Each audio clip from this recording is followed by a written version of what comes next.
So, pag suot guys, ganyan lang siya. Small size siya. Siguro sa susunod, medium na siya.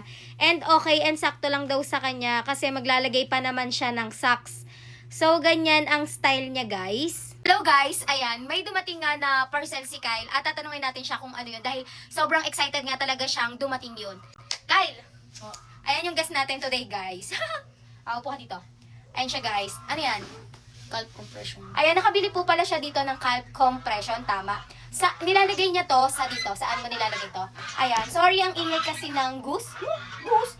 Dito niya nilalagay to. Ganyan pala siya kalaki and small size to, Kyle, no? Small size siya. Bakit mo to nilalagay sa'yo? Para iwas pulikat. Yung, para iwas pulikat. And sa running, kahit anong sports mo, pwede to basketball, volleyball, ganyan. Si Kyle kasi badminton. Meron kasi siyang nabili and malaki sa kanya, guys. Eto siya.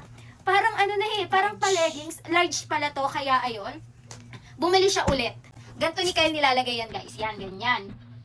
Guys, ganito ko po pala nilalagay. Ayusin mo, para kang bulit-bulit. Guys, ganito ko nga po pala siya ilalagay.